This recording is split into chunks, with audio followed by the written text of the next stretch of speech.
Published in October 2024 by the Forensic Architecture Agency, the report entitled Cartography of a Genocide seeks to establish the nature of the Israeli military campaign in the Gaza Strip over the previous year. The more than 800-page document is accompanied by an interactive mapping platform built from the collection and interpretation of a vast number of photos, videos, and satellite images. It aims to demonstrate that the acts of violence inflicted on the people of Gaza and their environment are part of a genocidal project. The report supports the complaint against Israel filed by South Africa at the International Court of Justice in December 2023, as well as the advocacy of the United Nations Special Rapporteur on the Palestinian territories. Forensic architecture is both the name of the group of researchers behind the Cartography of a Genocide and of the discipline they helped to create. Founded in London in 2010 and based at Goldsmiths, University of London, the collective brings together architects, videographers, computer scientists, lawyers, and journalists. Their investigative and multimodal modeling work has revolutionized human rights activism by making use of architectural techniques. It consists of restructuring and exposing state crimes by turning against their perpetrators the forensic tools that they are usually the only ones to use. Conducted at the request of local communities or in partnership with human rights organizations, forensic architecture's investigations are almost as numerous as the conflicts that are tearing the planet apart. They have focused on drone attacks illegally carried out by the U.S. Army, on the bombing of hospitals by Russian and Israeli air forces, on police violence in Turkey, Mexico, Colombia, and the United Kingdom, on environmental crimes committed in Indonesia and Greece, on the involvement of European authorities in the disappearance of migrants in the Mediterranean, and on the German Secret Service's connections with far-right terrorists. Eyal Weizman, an Israeli-British architect and professor at Goldsmiths, is the founder and director of forensic architecture. Before discussing the production and reception of Cartography of a Genocide, we started by asking him to recount the origins, discuss the methodology, and explain the evolution of forensic architecture, both the agency and the discipline, as well as to retrace the long-standing involvement of the collective with the Palestinian cause. To establish the genocidal nature of the Israeli government's actions in Gaza since October 2023, Eyal Weizman and his colleagues have drawn on the text of the Convention on the Prevention and Punishment of the Crime of Genocide, and in particular on the clause that qualifies as genocidal the fact of imposing on a group conditions of life calculated to bring about its physical destruction in whole or in part. For this is indeed the intention revealed by the massacres and forced displacement of civilians, by the systematic destruction of Gaza's buildings, infrastructures, and agricultural land, but also by Israel's deliberate efforts to erase Gaza's culture.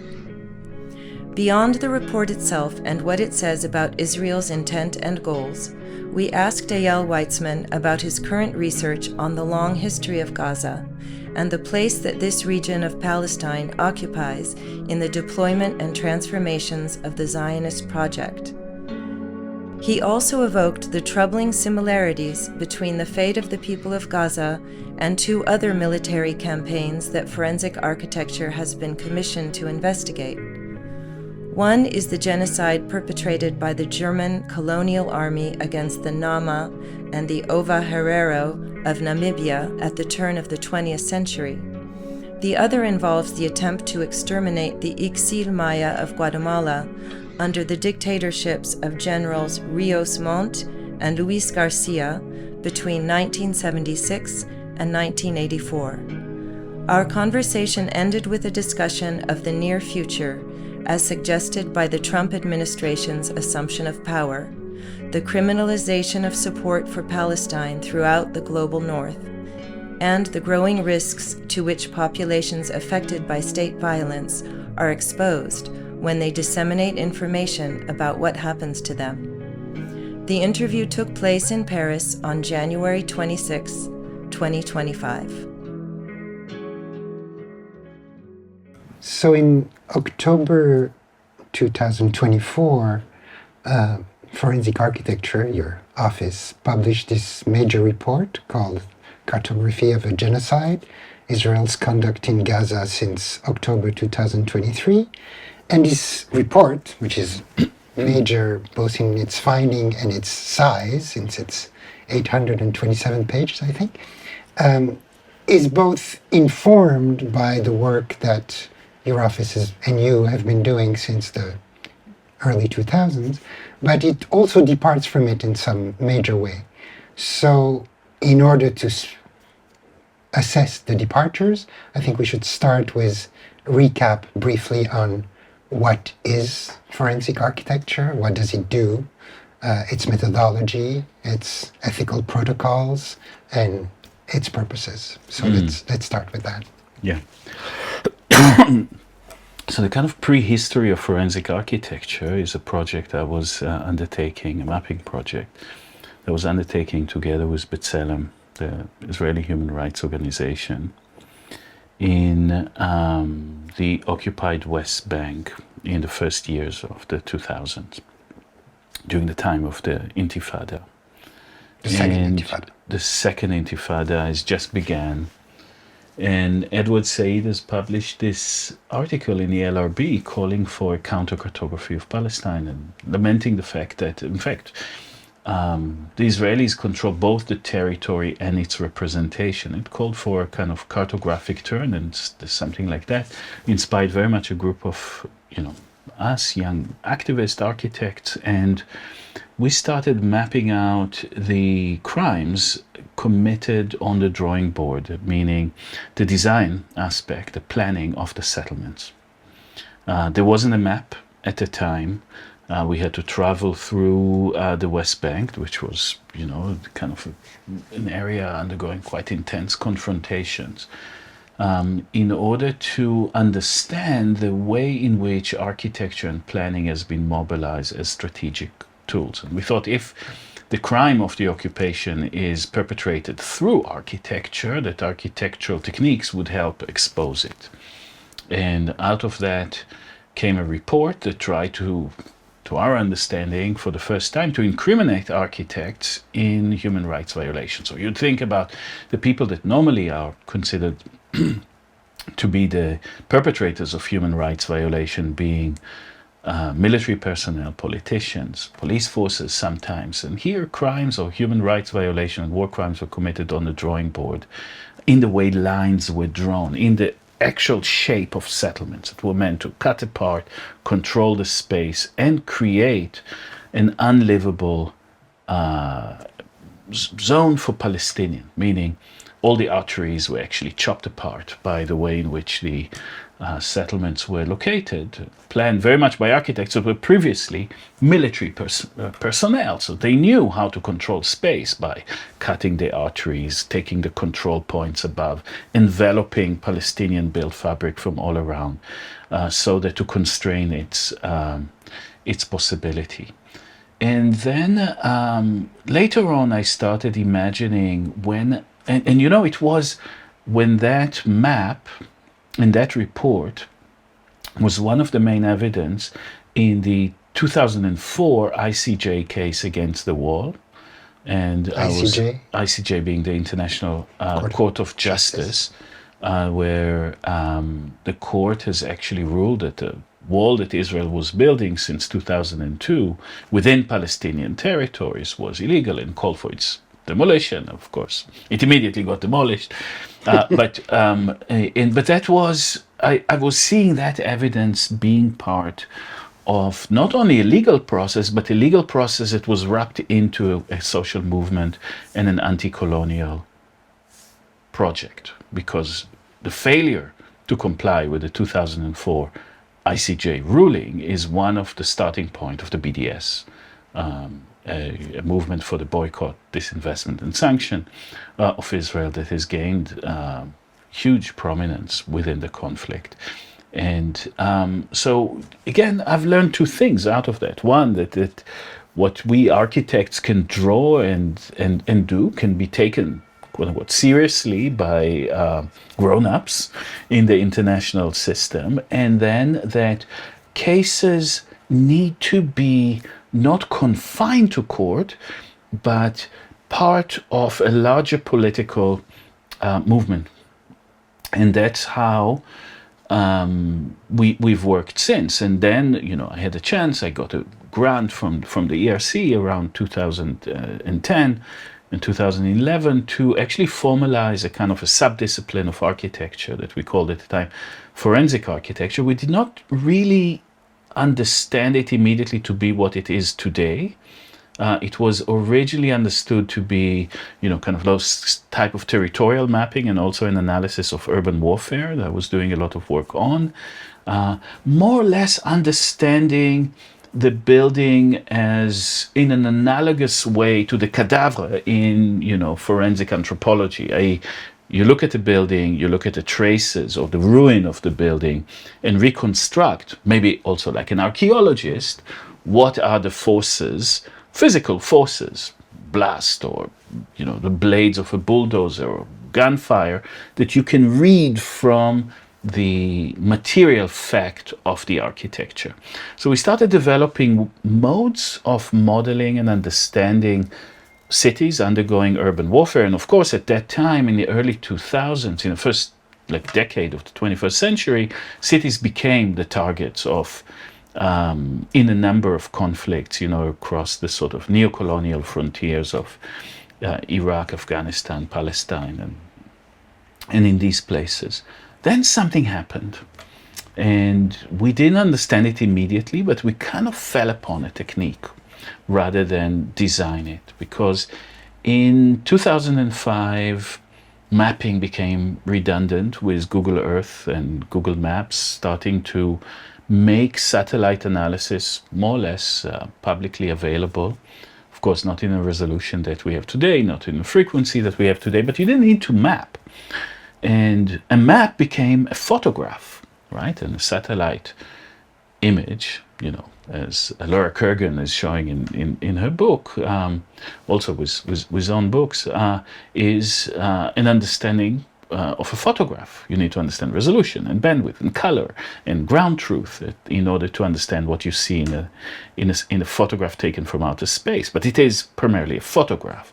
And then other kind of images started emerging. And in those, I would say Palestine was again a kind of a laboratory of another kind of transformation. People think about Palestine as a laboratory of warfare and techniques of control and weapons and all those things that Israel later exports after practicing on Palestinians. But it was also in the West Bank at that time, in the first decade of the 21st century, that the kind of systematization of distribution of cameras and kind of video evidence, the collection and an analysis of what is seen in videos as evidence started to emerge with different projects, including Shooting Back and my friend Issa Amro and others were kind of promoting that kind of. Initially, you had to distribute cameras in Hebron, in other places, and later, it became in everybody's pocket with smartphones, and the means to distribute it through social media became very readily available. And then the problem was not so much about those trophy videos, because you had those videos that in the same frame you see a perpetrator and you see a victim and you see an act, and that is very easily packaged and it could go on social media, and still today these go and become the viral images. But for every one of those that you have hundreds, if not thousands, of cases where you have fragments, where you have a video of something just before something occurs. In another video, you have the sound of a gunfire, but you don't see what happened. In another one, you see a car rushing. In the other one, an ambulance is coming. In yet another video, you see civilians running away from a place with white flag. In others, you have a videographer maybe coming a bit too late out of a window, filming onto the street and commenting upon what they're seeing at that moment. Meaning that to understand what you see in those images, a kind of an art of composition had to occur. And then, you know, in the sort of open source revolution, when those became readily available, it wasn't really about finding that one video, it was about composing. And in order to compose, you need to do two things, very technical. You need to geolocate and you need to synchronize the videos. You need to know which video came first, what is the order of time in the videos, and what each video is capturing in relation to the other. Meaning the way of looking at videos was not so much for what they show, but for hinges to others, right? So each image and each video became a gateway to see others. And what needed to develop is a kind of assemblages of videos. Sometimes 6 videos have to be composed, and in our biggest cases that came very early on, 700 videos had to be composed into a single case. And we realized that not the one way to do it, the only way to do it is via architectural models. And we had them ready, and we fell upon that technique. At the same time, Bellingcat was starting to geolocate in a very rudimentary manner, simply on satellite images with a kind of cones. But when you needed to understand things in a bit more complex way, you needed to build a 3D model, say, of a part of a city or a street. You needed to locate each camera within that model, and then each camera is moving, so you need to, you know, kind of like model the movement of each camera. And you need to start studying not only what's in the frame, but what's outside of the frame, and what's the relation between one frame and the other.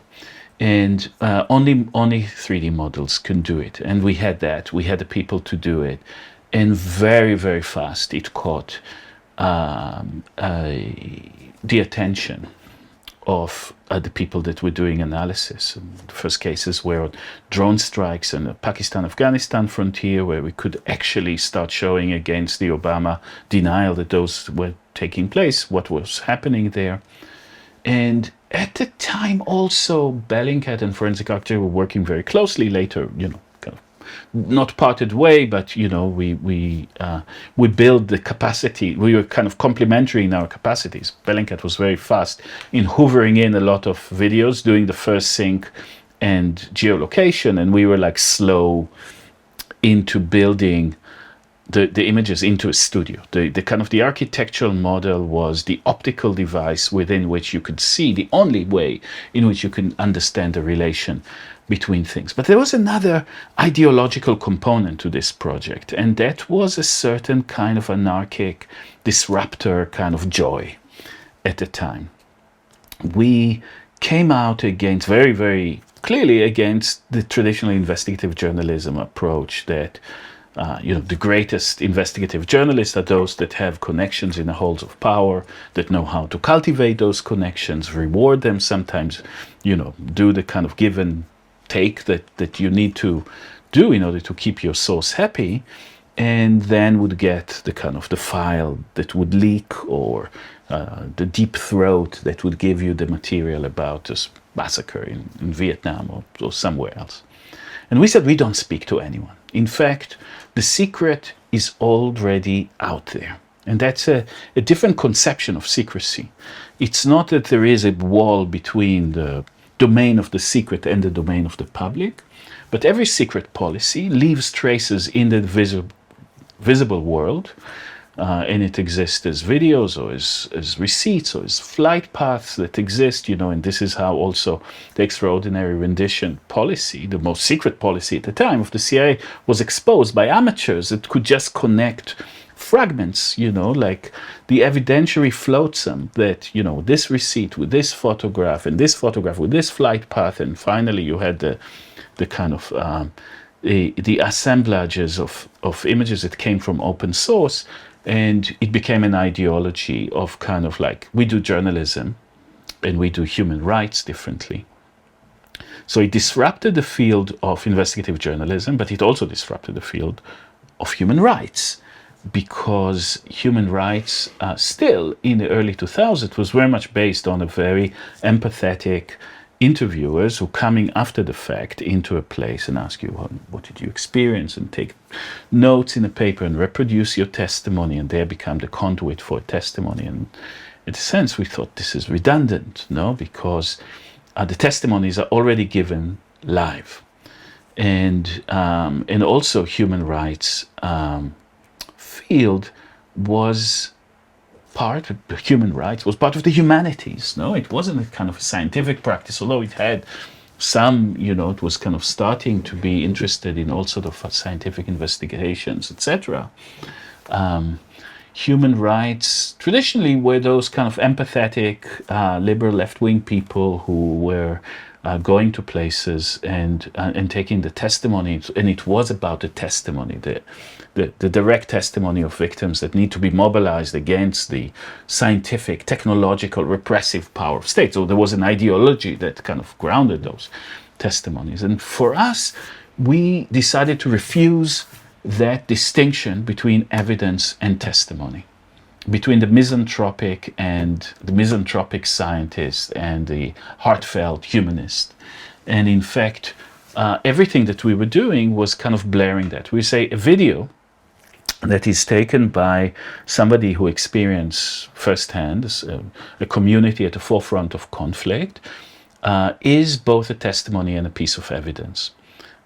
In fact, we were looking at very recently. We decided to look again at many of our videos, and we made an experiment in the office. We said, okay, let's not look at the images. Let's turn the camera off, but just listen to the audio of those videos that were taken by users. And interestingly enough, all of them, almost every person that records a video in real time leaves an audio signature on that. Sometimes they cry, sometimes they shout, sometimes they curse, sometimes they pray, sometimes they try to intervene, sometimes they narrate very clearly, sometimes they narrate very passionately, but there's always a trace of the subjectivity of the experience of the person that is encoded over the image that shows the materiality and the physicality of what is happening. And so you have evidence and testimony intertwined in that video, and we treated them as an entangled thing. So when we call us a forensic architecture, it's not that we refuse this sort of testimonial, humanistic, heartfelt approach. We had that. We felt very, very, very close to the witnesses, but we always combine the scientific and the testimonial. And then it was also a transformation of human rights that delivered the first agency of collection to the communities at the forefront of struggle, and rather than a kind of a process of mediation, started into a process of collaboration. There's three stages, even though I'm not sure how they fit chronologically. But the first two, definitely. The beginning of forensic architecture is, in a way, doing human rights activism based on traces rather than testimonies. That's the very beginning. Then after that, you reincorporate in one way testimonies by making testimonies part of not something that you report on, but something that is part of the construction of the evidence, and hence, as you just explained, the closer contact with the people that actually took these open source videos. But then there's a third technique that you developed, which you call situated testimonies, which is another way of dealing with testimonies. And this time, the traces that you look at are not traces on the ground or traces on the ground mediated by cameras, but in this case, you explore the memory themselves. So if you can talk a little bit about the situated absolutely. So firstly, I just want to kind of return, because you mentioned that. And I think, I don't know if the viewers know that this debate existed within human rights between the humanist and the scientists, and we wanted to refuse that. And it wasn't only about what we know, it's about also who gets to tell a story. And, the humanist was saying, well, if you do remote sensing human rights, you silence the survivors or the victims. And those that were doing the science was saying, well, how is that building up to a complete picture? And for us, it was really about opening the conversation, meaning listening to the testimonies of matter, if you like, in looking at material trace, looking at videographic trace, at recorded trace, and at human voice, together, amplifying it and building a kind of a, human non-human, assemblage that kind of, create and build those things together. And everything that we were doing was about amplifying evidence. And before I'll go into the situated testimony, I'd say that whereas in court, what is the best kind of evidence is a simple evidence. The less composed it is, the better it is. That single image, photograph, or a video of a perpetrator and a victim in the frame, and the act is all contained within the frame, is best because it's simple. But for us, evidence becomes stronger the more threads are building into the fabric. This is what reinforces. One evidence reinforces the other. Of course, when you present complex evidentiary assemblages in legal context, they all cry foul. No, they say, no, here's the manipulation is coming, and you're only artists and architects, and I don't know what you do. You kind of trick us on the card trick. It's a card trick, no? And so that is the issue. And the same goes to testimony. So testimony should also not be contaminated, and memory should not be contaminated as a principle of law and also of human rights. And if you take, this is why the more times you take the same testimony from a person, it's, the further away from supposedly the authentic memory it comes, and you start remembering your own testimony, and etc. For us, language is only one and pretty reduced way of penetrating the totality of experience that people had, which includes sound, it includes space, and it includes not only space, the ambient of that space. And particularly this is important when witnesses to extreme acts of violence are traumatized. And traumatized might be a kind of a clinical definition that has thresholds, but almost everybody that you speak to who has experienced violence is affected by it, and the effect also goes to memory itself. And the closer you get, people can tell you very precisely what happened before and what happened after, but the heart of the testimony, and that's sometimes what is important to narrate, is actually erased by, trauma's effect on memory. And one of the ways of engaging that is through a very systematic, very slow and careful, and also together with well-being expert or family members of the person that is doing the recollection, a very slow process of model building of the space, in which we don't ask anything immediately about what has happened, and everything about tiles, the temperature, the height of the ceiling, the amount of light, the handles, things that are very material, and build them very, very slowly. And we've realized that very often memories spring with the most unexpected of digital objects that are being put into place. And in this book, I narrate the encounter with a woman that survived the drone strike. She prefers to remain anonymous. She actually forgot what has happened, but she wanted to deliver testimony, and she was willing to undergo that process. And only when we modeled a certain fan that in her house in Mir Ali on a frontier between Pakistan and Afghanistan was targeted by drones. Only when modeling the fan was she able to recall that she has seen human flesh on it after the drone missile hit the house. And coming to terms with that and having that model in place allowed the entire, around that fan, the entire event and space could be reconstructed. Same with survivors of the Grenfell tragedy in London, who we were working on a civil suit, and we reconstructed. Can you tell us very briefly what it 2017, 72 people in the center of London, in full view of everybody in London, burned to death in a housing block. After it was cladded for aesthetic reason with flammable materials, despite the company that put this flammable material knowing that these are flammable material.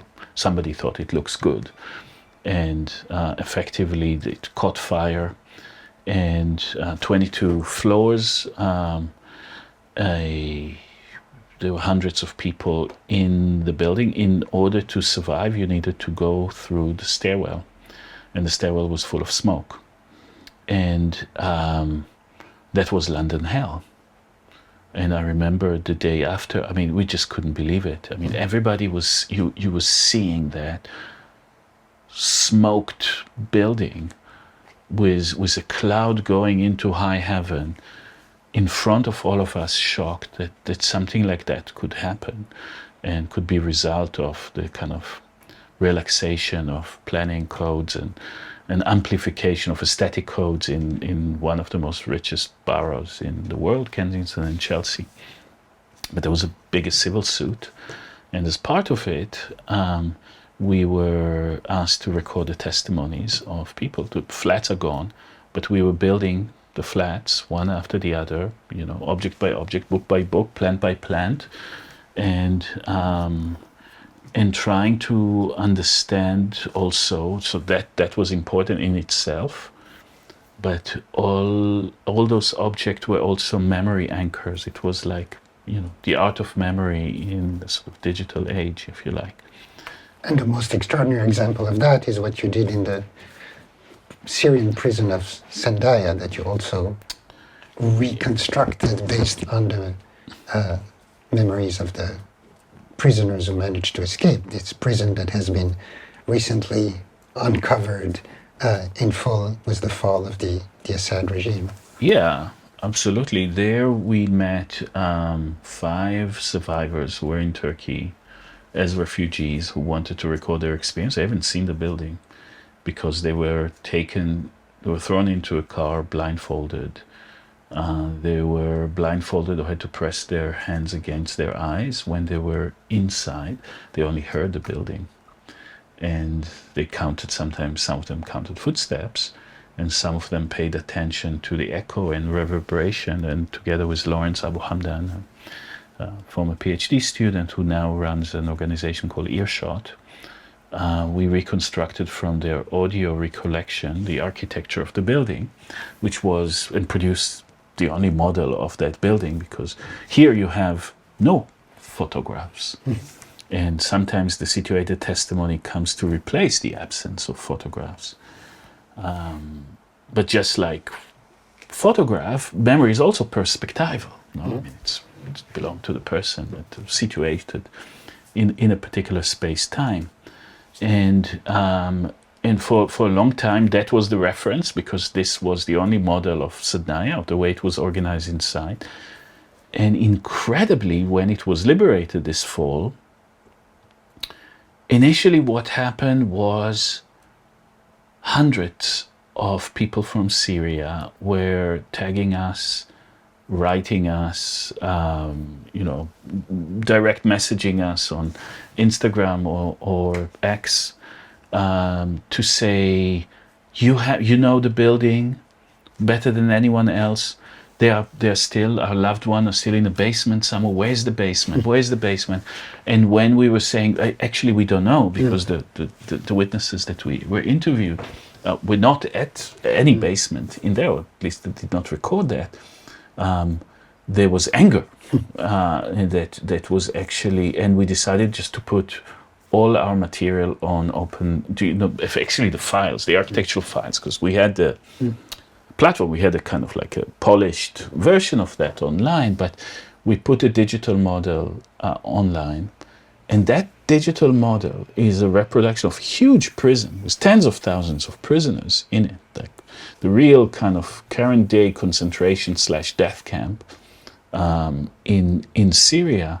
That was out, and it was proven that the witnesses remembered correctly, because it was almost precisely what was discovered when the place was stormed and liberated. There was no, I never felt joy like at that moment, actually, when this was there, and also for our witnesses that, I can talk at a different time about our interaction with them later, but like the validation of their recollection, and how precise recollection that were, from fragments of evidence could have been. But yes, you're right that here you have also, is architecture in situated testimony, the model that you walk through, is this an evidence, or is that is a testimony? It is a piece of evidence that enabled testimony. Mm-hmm. Testimony and evidence are again entangled, and we're doing similar work now with descendants of genocide survivors in today's Namibia. We'll get to that, but using that principle of situated testimony of inherited memories. Mm-hmm. And we're doing it in two different ways. It's not a single recollection, it's a communal reconstruction, and it's not direct recollection, it is recollection of recollection of recollection. So before we move to the cartography of a genocide, the forums in which your work is shown include courts, but also media, but also art exhibit, art museum, wherever it can be public. So it's your notion of the forum as linked to forensics and forensic architecture, but also, and that's important as a transition towards the next question, usually your ethical protocols are that you don't work for government, you don't you work against, or you try to provide evidence about state crimes. And you also don't usually take the initiative. In other words, you wait to be commissioned by people who have been affected by that, right? So just to... Okay, these are two separate questions. Each one of them requires, a lengthy, but I'll try to be brief.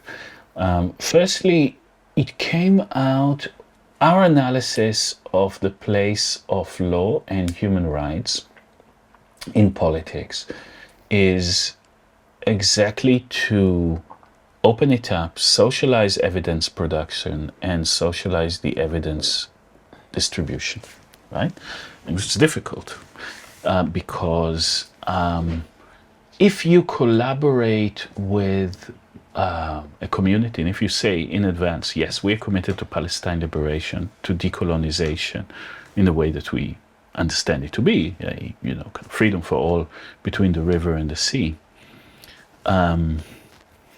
you are, they often tell you, sorry, if you're an activist, just go to the street. This is a place for serious deliberation, of neutral, observance. And then often we would say, and the lawyers for the other side, for the military, are they exactly those kind of like 19th century objective scientists?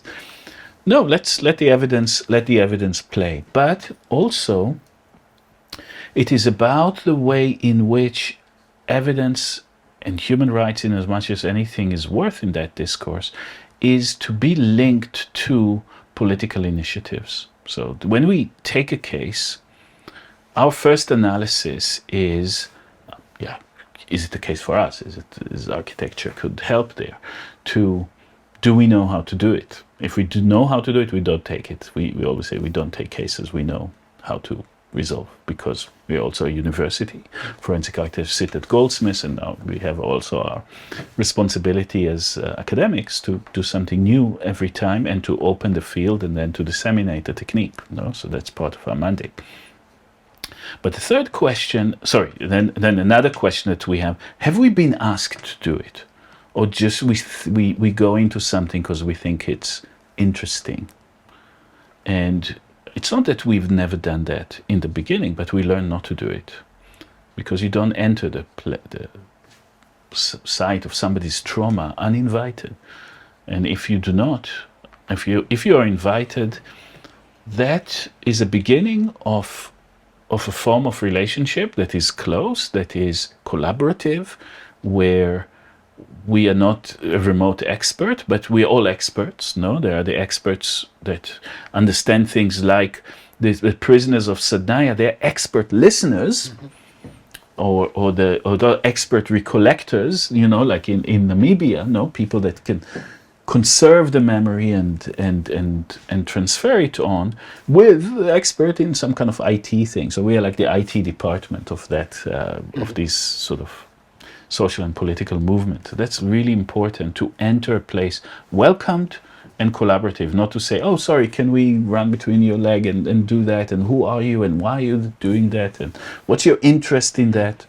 So we learned not to do it, but the problem with that, okay, so we kept on receiving, requests from Palestine, where we were very well known, from Mexico, where we were well known, in Colombia, where we did the Truth Commission, and in other places where we're known. But I don't know, we didn't get requests from India, or from places where we are less known, or people who are not as well connected to this kind of global human rights media discourse, etc. So we, this is also a certain bias that enters into that. So we found ways to become present without entering when we think that there would be a need for our work. But that analysis of the case needs to be political, needs to be aligned with social movement, liberation movement, or political movement, means that the case cannot be surrendered to the court itself, because every like you said, forensics, we want to kind of liberate forensics from the telescoping that the term has undergone in simply the presentation of science in court, and to say forensics in the way it was understood by the great orators of the first century is the art of the forum. That's what forensics means, and forum can be multiple things. It's a public space also. So making evidence public, to kind of take a Latourian-like formulation. And in order for it to be political. And but each forum constrains the speech, the evidentiary speech in one way. Still, in court, you need to follow certain protocols, and it's not the place maybe always to speak about the long history or the political context of things. But you can do it in the media maybe, but in the media you have to do it short. But you can do that in a larger human rights report. You can do it in a truth commission, things that are exactly designed to be historical, like our work for the Colombian Truth Commission, which spans, decades. It's exactly about the long duration of conflict. And in a gallery, you can do other things. You can, for example, present conceptual problems or questions that come from media and representation, and speak about that. You could amplify a message by putting it in a sort of court of public opinion in that way. You could benefit from the money that the art world is putting into, and now it's much less because we became too controversial for the art world after a number of controversies we've done, including once when we went to the Whitney Museum in the context of the Whitney Biennale and decided to investigate the deputy president of the board for how he got the money with which we did that project, and showed his, kind of exposed, it was known, but aspects of his tear gas business and selling sniping bullets to the Israeli army. So, you kind of use the white cube not to reflect on politics elsewhere, but we wanted to explode it. No, we wanted to kind of tear the very museum that gives us this form apart. And in fact, this principle of presenting evidence in the forum is always an attempt to transform it, has been a kind of a principle for us. If we engage with journalism, yes, we criticize the way in which traditional investigative journalism was undertaken. If we exist in the human rights world, yes, we kind of work differently between the evidence testimony paradigm. If we are in the art, we are not kind of agreeing to this diagram that radical political art, which you can see everywhere in museums, as long as it's non-consequential, right? So you can see, you can have exhibitions about the situationists, and it's kind of quaint and nice and wonderful, and the museum can actually tolerate it because it's not going to actually lead to the firing or the resignation, as is happening to Whitney, of the deputy person of the board.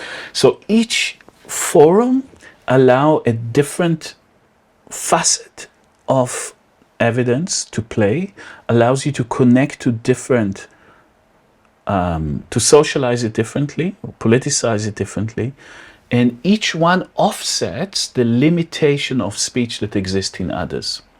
So we say each one of the forums is compromised. There's nothing like a perfect. It's not like we refuse this and go there.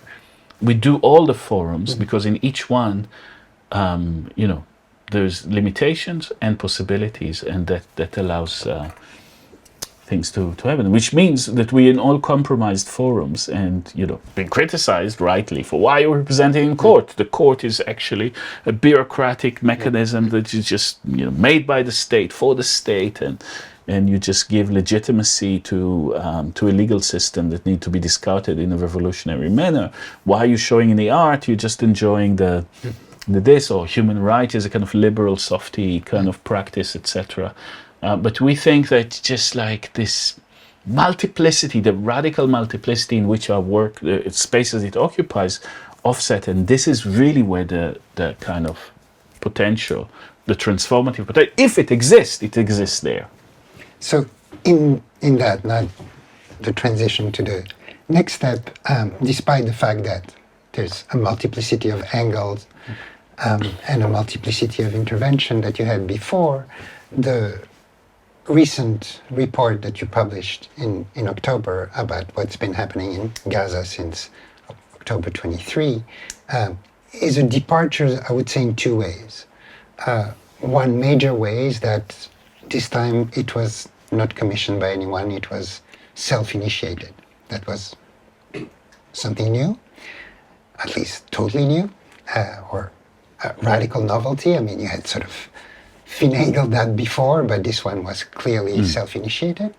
And then the other thing is that the basis of human rights activism, to the extent that you still belong to it, is that it's usually you use an incident as a synecdoche, as a part for the whole of a whole situation. So what you explore is an incident, and to show that a crime was committed there, but then that crime can be used to sort of illustrate, expose a larger situation.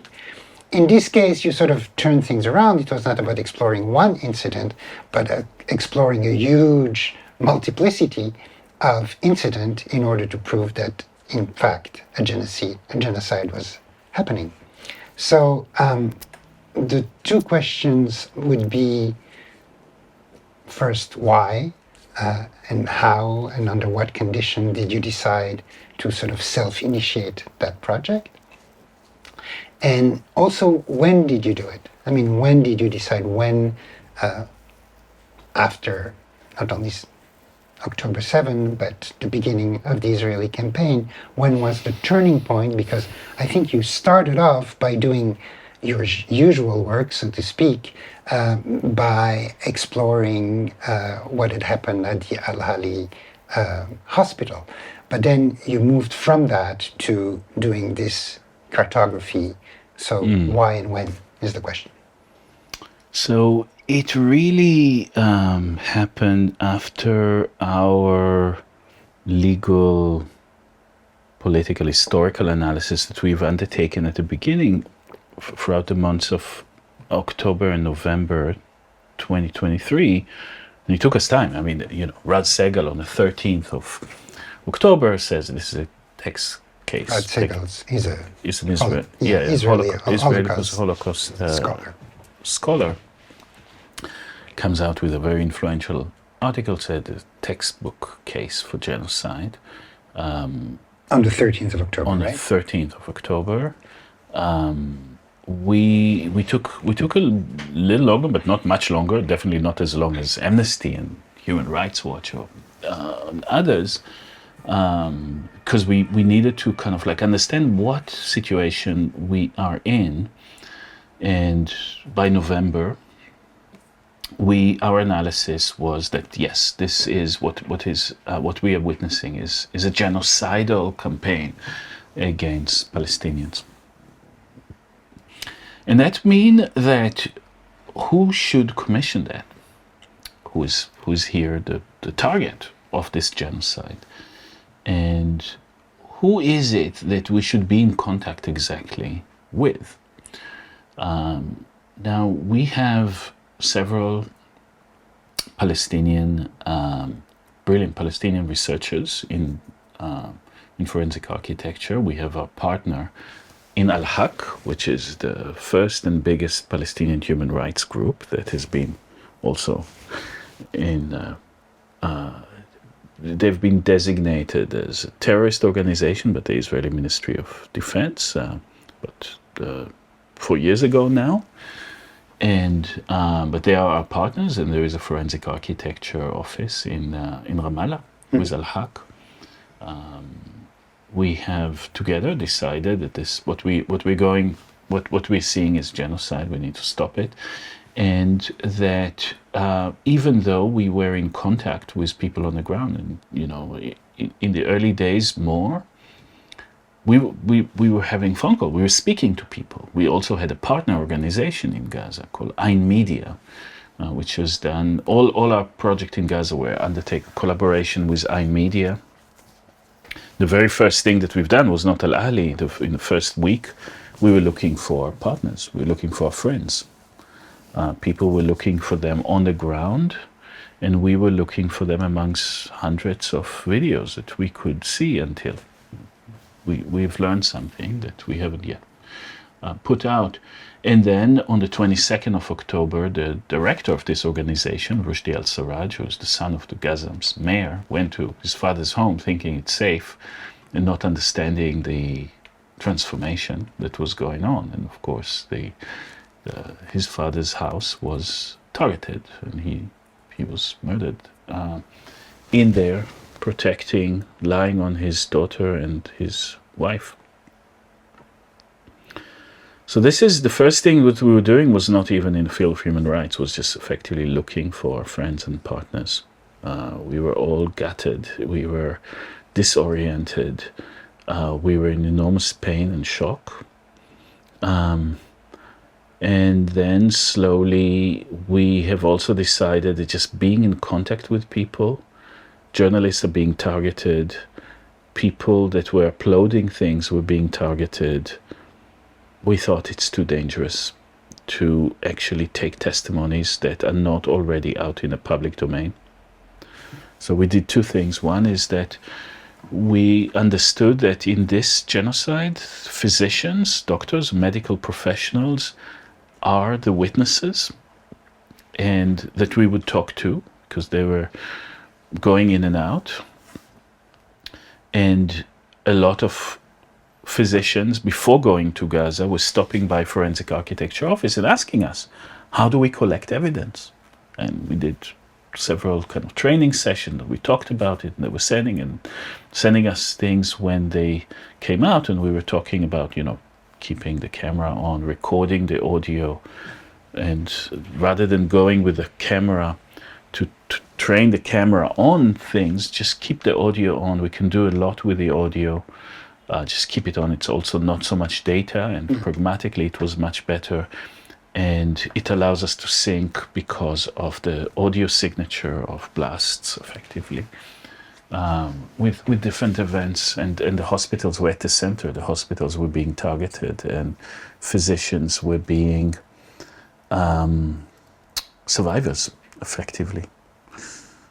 It was interesting because a lot of our work in conceptualization of the politicization of testimony came from kind of an older work that I've done for the Least of All Possible Evil, and with our common friend Ronnie Brauman on medical testimony and the way in which medical testimony, particularly here in France with Doctors Without Borders, was kind of the hinge of a certain transformation in the human rights movement, in which physicians were not being neutral. Then it was kind of like put in more nuance, but that really inspired us also to kind of be engaged witnesses rather than neutral forensics, like the non-neutral French doctors, French humanitarians. It was very important for us, kind of like understanding and mining that history of the 1980s where those decisions were made and those debates were made, and the kind of the critique of the neutrality of the ICRC, the Red Cross, towards an engaged humanitarianism that reports on what they see, that kind of takes sides, more or less. Here we had another level to that, because physicians in Gaza were all targets. The hospitals were targets.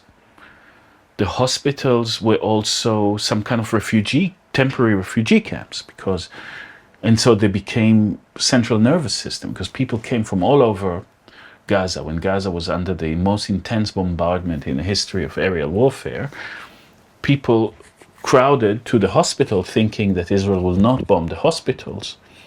But when they came to the hospital, that people from Zaytun can hear what happened in Jabalia, and people from Jabalia would hear what happened in Rimal, etc.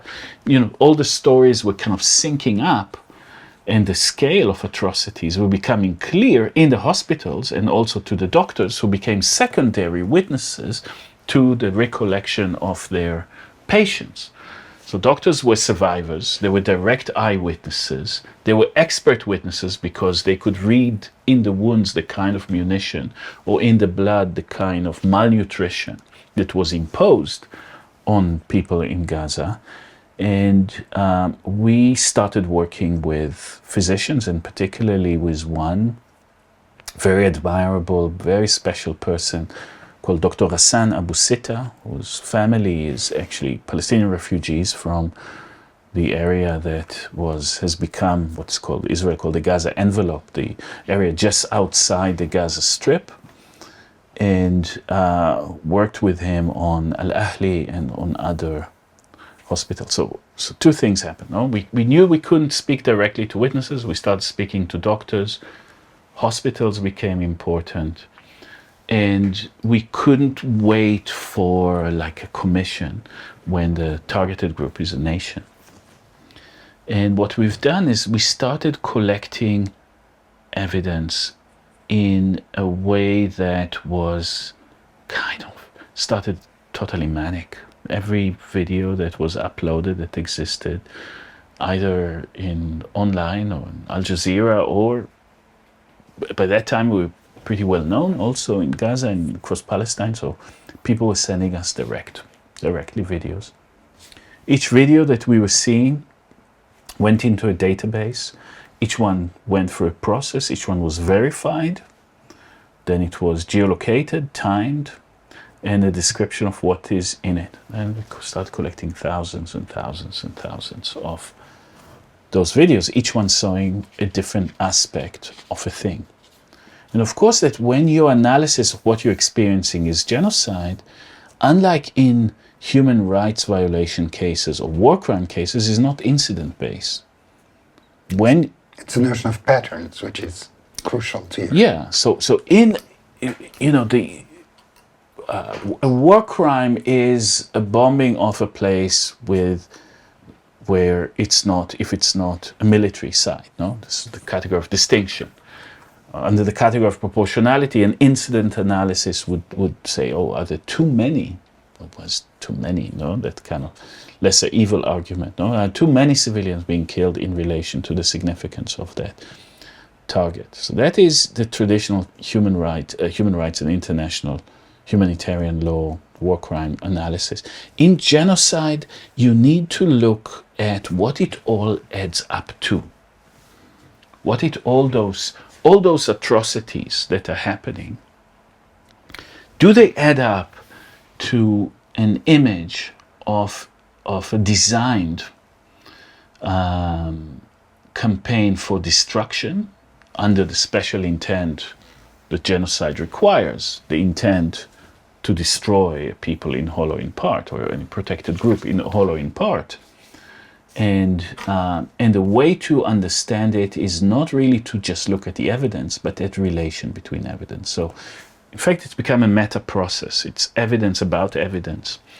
And you need to collect enormous amount of data points, but it's not each data point which matters, is whether a destruction of a field in Gaza is related to a destruction of a aid convoy happening at the same time, at the same space, joining together to aggravate famine. And this is what we were doing, collecting, classifying, and then, of course, the work, we were publishing it, and the amazing legal team of South Africa that already in December was putting up a petition to the ICJ, the International Court of Justice, for provisionary measures, which is the only way you can do it, is if you prove that a genocide is possibly happening, that then the court would take your claim, because then when the genocide is happening, the court need to assemble very fast and render its judgment. And by January, on the 11th and 12th of January, they were presenting their case in clear, and it was amazing. I think for everybody missed a heartbeat when they saw the South Africa team presenting in a kind of perfect legal idiom that charge of genocide against Israel, and doing that from the perspective and a position of a country in the global south that experienced settler colonialism, that experienced genocide, but refuses to singularize their experience and look at kind of, in fact, having experienced that, give them the platform, perhaps the right, to bring that against not only Israel, it felt, but all its supporters in Europe and the US that were defending it both morally and, more importantly, materially, and supplying it. So though your project was self-initiated, you were eventually contacted by the South African legal team. and they've used the material was produced in particular form at their request, as evidence for them to use in multiple stages throughout that process, throughout the legal process, and it needed to be kind of understood and strategized in relation to what genocide is. So proving genocide is about proving intent. In order to prove intent, you need to find patterns. And when one reads your report, one can see two different types of patterns. One has to do with repetition, a repetition of the same type of act of violence, repetition in time and in different places, but also complementarity. In other words, one type of violence sort of resonates with another in order to make the intent even more visible. So if you can just quickly rehash these two or develop these two forms of repetition, patterns. So, with genocide, obviously, this is the kind of the most famous thing about the definition of genocide as a crime, is that it's not only based on facts on the ground. It's facts on the ground, and you need the guilty mind. You need the guilty intent. You need to do that with a particular, the special intent, which is the intent to destroy in whole or in part. And usually, genocidaires, I don't say usually because you have exception to that, but you have cases where the genocidaires try to hide the fact that this is what they're doing. They don't advertise it publicly. Here, Israel has gone through a manic state of a genocidal mindset that was unleashed immediately in the first hours after October 7th, the Hamas-led attack on the envelope in October 7th, in which you have declaration by military personnel, by people in charge of the military, the Minister of Defense, the Israeli president, the prime minister, soldiers on the ground, officers, all the way up and down the command chain are going to genocide. And they, particularly the kind of the leitmotif, the sort of the term that echoes throughout is the Amalekites, which is interesting, because and I'll tell you why I think it's interesting. So firstly, who are the Amalekites? I mean, the Amalekites are kind of an ancient people that lived in the northern Sinai, southern Negev area, along the kind of coastal trade route between the Nile and the Euphrates area, along the what is the Roman later called the Via Maris. They're semi-nomadic people, and an episode in the Bible have the Exodus moving, through their territory and confrontation with the Amalekite, and then the command, the biblical command is remember what Amalek did to you, and it folded into the remember is the answer. What the remembrance need to do is that erase the memory of Amalek. No, so remember to erase memory, and so it's a trigger, it's a whistle. Now, when you say remember what Amalek did to you, it is everybody understands it as erase the memory of Amalek. And you have that, and that appears that's tagged to images, and it appears as graffiti on ruins of Gaza, and it's like becomes somehow the rhetorical kind of like trope of this genocide. So you have that, the kind of the special intent is established on the declaration level, and you have, the prime minister says Amalek. We're looking at on X now the use of Amalek is peaking among soldiers that are, talking about not only soldiers in active duty, but the Israeli society. It appears on the ruins. We have done to Amalek. We are erasing the memory of Amalek, and go all the way down to the individual soldiers in it. So this is one level of intent that is established. Another level that is good to have when you run a case is when the genocidaires, the people that perpetrate genocide, are losing the war. You often have access to their archives, like you had access, the Nuremberg trial, though it's not litigating genocide, had access to the Nazi archives and commands going all the way down, reporting going all the way up. Do something, we have done that something. That is the kind of the gold standard of genocide. Now, you don't have that. Israel has not been defeated. The army is there. The archive is in their hands. And they will not give you access to that. In fact, they are saying what we are telling each other is that we need to save Palestinians. You say that we are committing genocide, but actually we are warning them.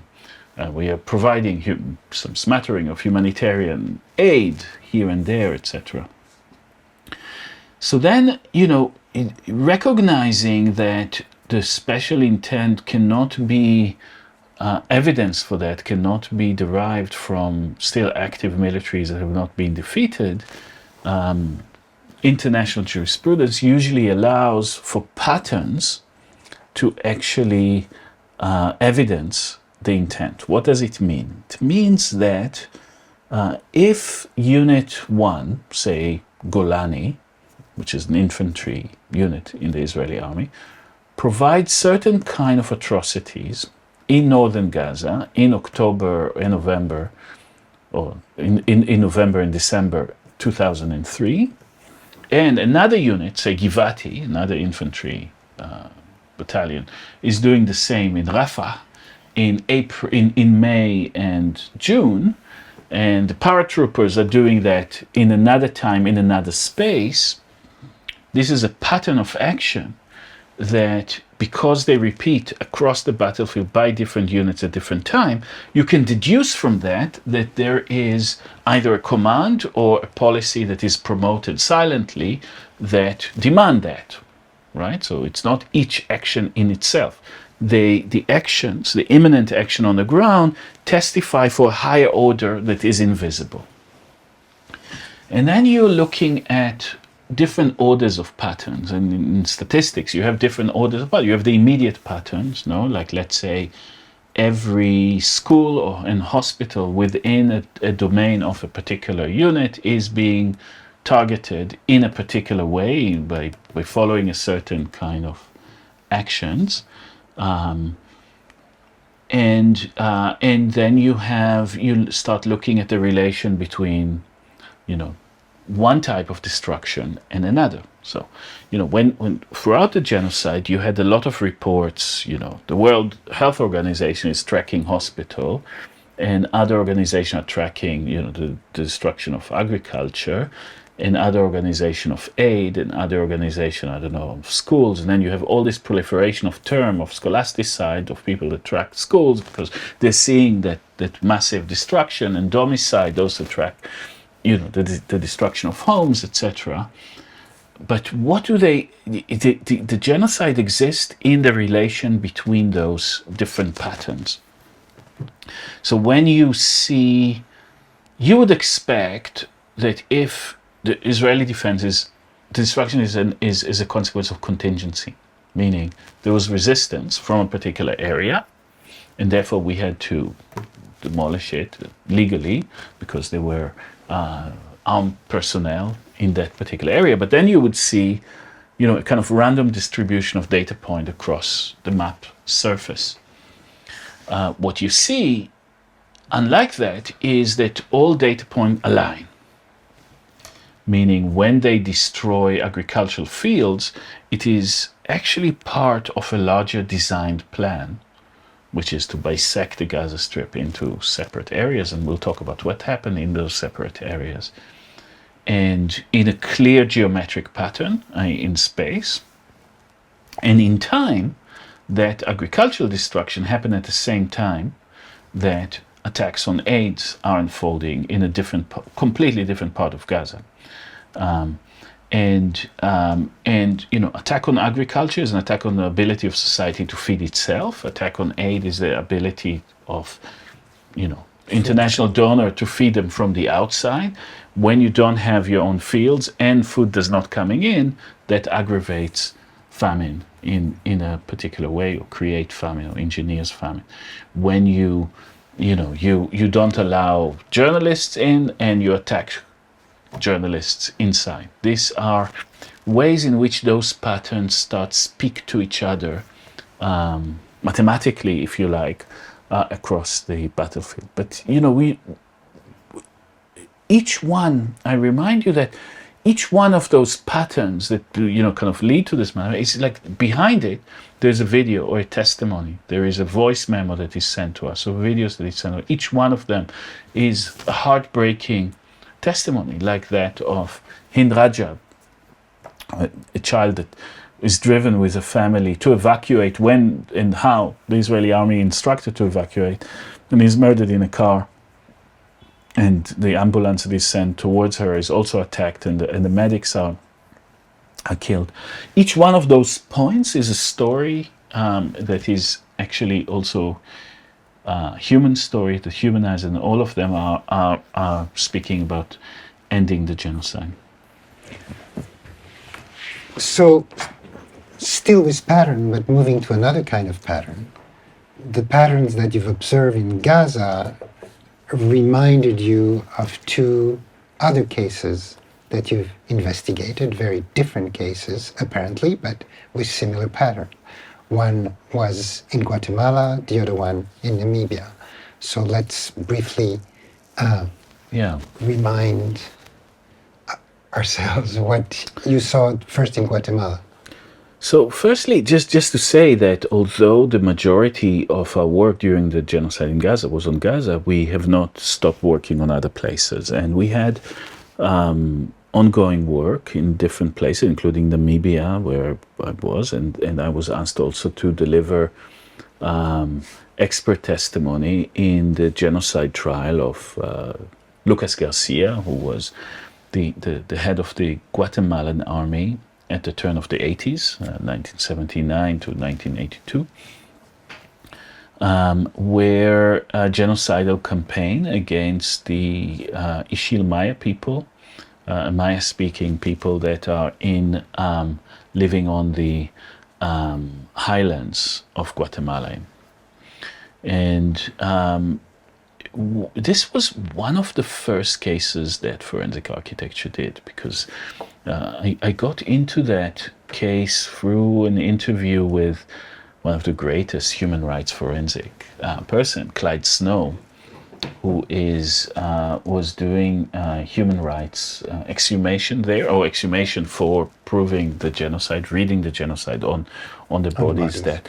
And he asked me at the time, it was back in 2011, I think, to go to Guatemala and to look at the architectural dimension of that genocide. And of course, the Guatemalan military under Lucas Garcia and then Rios Montt destroyed about 400 Ixil Maya villages, deforested huge part of the land, and concentrated the survivors in model villages on the valley under government control. And what our task at the time was actually to firstly find out and map where the villages were. And of course, villages that were razed and burned, 40 years later, the forest, the cloud forest, is actually regrown on the ruins, and you actually go through very thick forest and you don't know exactly where the village is. Sometimes you need to follow the trees because a higher density of particular type of papaya or avocado would designate a space that might have been inhabited, or you see an area where the forest seems a bit younger than around, and obviously it's secondary growth forest on the clearing. The villages were in forest clearing, and then you can limit your research, and then you take sticks, you stick it into the ground until you find the foundation. Every organic matter of that building has been consumed by the forest. But slowly, we reconstruct the villages, count the number of buildings, understand the logic of distribution, work together with Mayan communities on what was the form of life that existed there, which is a kind of liminal type of agriculture in which things are cultivated within forest. They are not an orchard versus the forest, but slightly more things that you need are existing in the forest next to you, or even small clearings within the forest you can grow maize in, etc. So there was that kind of continuity that was sustaining the life of the Ixil Maya people, not only their biological life, but also the cultural and religious life. And of course, the genocide involves direct killing of Maya people and mass graves and horrible atrocities. But effectively, a lot of it was done through the environment. The forest was burned. The relationship between the forest, field, and homestead and village were actually demolished. That was the foundation of life for the Ixil Maya people. And then some people resisted and went and lived on the mountain where they were starved. So went higher on the mountain, they had not enough nutrition. They died of starvation and disease in these extermination areas. And those that complied went down into the valley. It had a clear vertical dimension, went down to the valley into some kind of something that is like reservation, where people from a whole lot of area were concentrated in small area and developed there to integrate into the national economy. Were taught to cultivate particular type of species, very much reduced, etc. So that was something that, without making like direct analogy, the valley and the hill, North Gaza, which was completely ordered to evacuate, South Gaza, which was the area where some kind of limited version of humanitarian aid was allowed to enter. I thought that is the architecture of genocide is based on those, on this kind of evacuation area and destination area and annihilation area that were very clearly seen in the architecture in Guatemala. We were also working in Namibia at the time. Of course, the German colonial genocide against the Nama and Over-Herero people that, exactly when it began, there's, contestation and debate about, but at early years, for the Herero, the understanding is 1904 to 1908.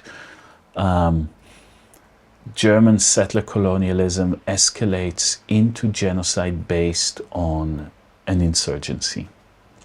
By the way, also in Guatemala, the left-wing insurgency had some bases in the remote mountains of the Ixil Maya, so that the settler colonial state takes the humiliated initial defeats, into a genocidal rage and implementation of that kind of form of destruction, which in the case of the Over-Herero in the fall of 1904, with a clear extermination order against the Herero, and then and the genocide, of course, involved also direct killing, poisoning, and hanging of Herero people. But the majority of killing is done by the environment.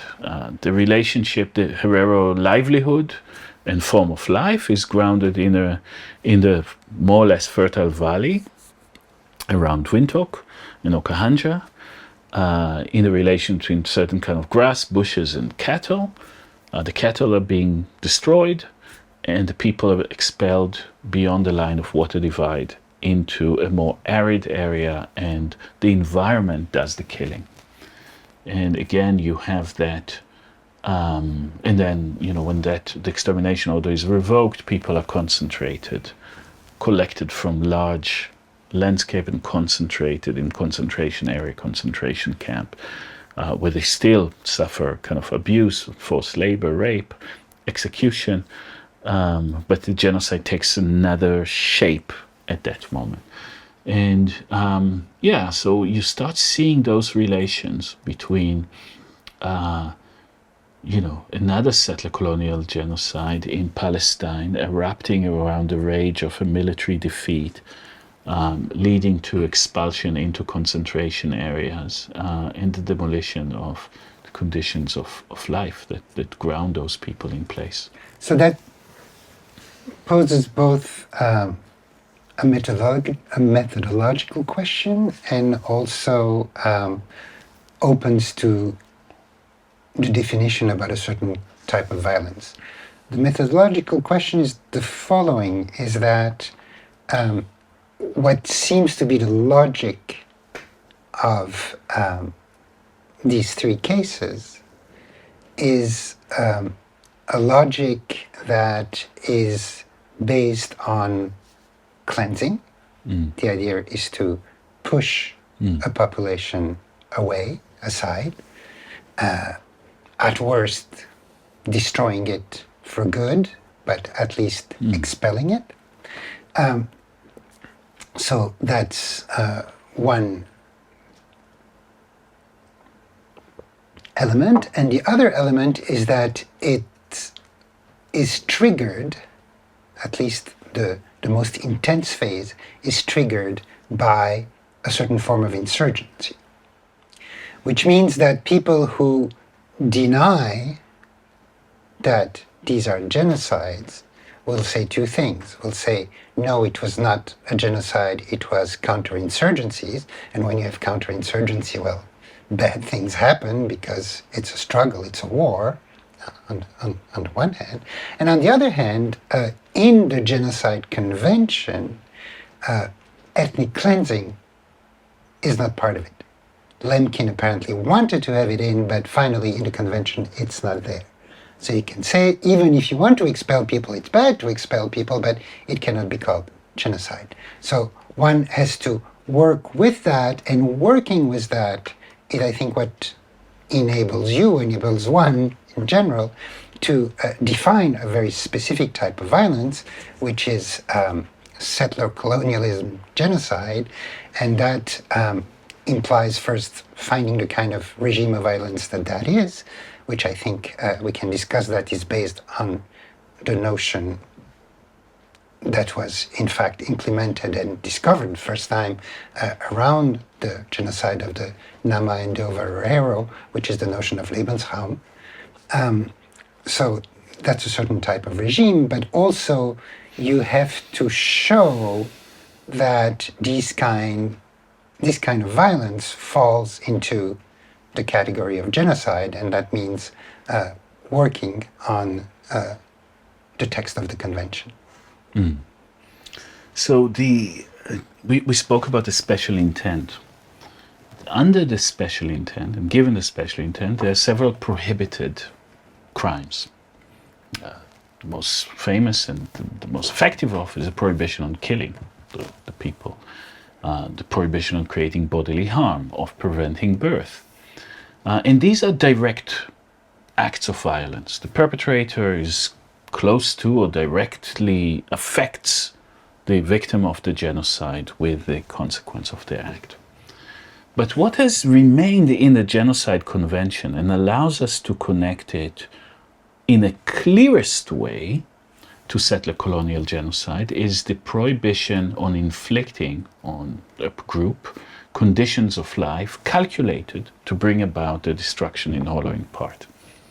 And that term was really interesting for me and interesting for many people who were looking at what was happening in Gaza. Not that there was no killing and no bodily harm. There was plenty of that. We know about 50,000 Palestinians are recorded as dead and many more missing.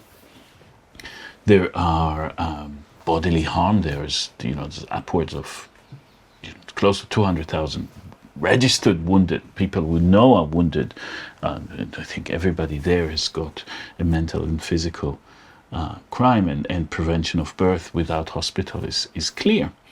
But very explicitly to think through, what does it mean, conditions of life calculated to bring about a destruction? And for us, it meant that the act of killing is not direct, but is mediated through an environment, the conditions of life. Anyone that studied architecture, for my sins, I have, knows that the modern movement in architecture is completely obsessed with this term, conditions of life. The Bauhaus, Hannes Meyer, is speaking about, the architecture, the kind of conception is that, humans are kind of like a muscle without a shell, could not survive. The survivor, the architecture should provide a condition of life. The city should provide a condition of life. It's a kind of, if you like, a biopolitical apparatus that allow people to receive the medical aid, the food, through acts of distribution, the shelter, and so forth, the temperature that they need in order to survive and to multiply. And that is clearly that kind of biological obsession of modern architecture with condition of life. Is that so? For me, they're talking about architecture, calculated. The calculation of conditions of life mean that in that prohibition on genocide, the act is not on the body, the act is on the environment, which would transfer that act onto the body. So it's a kind of an indirect act of destruction. And in this indirectness, I would affect the city, the environment, the landscape, the forest, etc. And that the consequence of that would be your destruction. That we can start opening a big space and time between the act and its consequence that fits very much the duration of settler colonial violence, because we know that in settler colonialism, you're looking at the proportion of indigenous people who've been exterminated in North America, for example. The very minority of whom have died from direct violence. No, they're dying from the restriction of condition of life. They're no longer next to in the environment that could sustain them as people. So this is something that is incredibly important. And when you look at Gaza, you see that what has been destroyed are the conditions of life, the hospitals, all infrastructure that exists within let's say, the first meter under the surface, what we call the thick surface of a city, has been destroyed as the material, mechanical, let's say, infrastructure that buttresses life, not only biological, mosques and schools, as cultural life, and the soil itself with, for example, the salty water that Israel has put into the soil that are actually salinated, like in Carthage, that when you kind of make sure that nothing would be able to grow, you kind of poison the depth of the earth as the biological infrastructure of life that could evolve on top of it, calculated to bring about the destruction. It would bring about the destruction in a different duration. And then you ask the question, given the ceasefire that has been started to be put into effect, and we don't know if it's going to last, and all bet is it not, on the 17th of January, has the genocide ended? Right, act of killing, I don't know, Israel violated, but still, you could argue that direct killing have perhaps ended. The conditions of life have been designed, and we just today have read that, Trump has decided that his idea is to evacuate all Palestinians because, again, there is no conditions of life in Gaza, therefore expulsion. And the destruction of the environment is undertaken again in two ways. And this is where ethnic cleansing or forceful transfer sneaks back into the Genocide Convention. Because if you want to destroy people's ability to survive, you move them from their place. You move the Over Herero from the Windhoek Valley into the Asab. And you move the Ishil Maya from their mid-height on the mountain onto the valleys where they could not, or onto the top of the mountain where they don't have, what they need in order to survive. Or if they stay in place, it's like you pull the rug from under them. No? And that's an architectural act. So it's a human action on architecture, and architecture understood as a set of calculation in relation of life. And in a sense, this field of calculus was a mode of control, Israel mode of control of Gaza, that goes back decades, in a way that Israel restricted continuously water, restricted loans for industry, restricted the conditions of life in order to generate a place from which people would want to leave. That's right. And that goes back to what I evoked briefly earlier, is the specific regime of settler colonialism, violence, or even genocide, which is this notion coined by Friedrich Ratzel, the German, I think he was an anthropologist or geographer, I don't remember, precisely at the moment where the genocide against the Nama and the Over Herero were happening.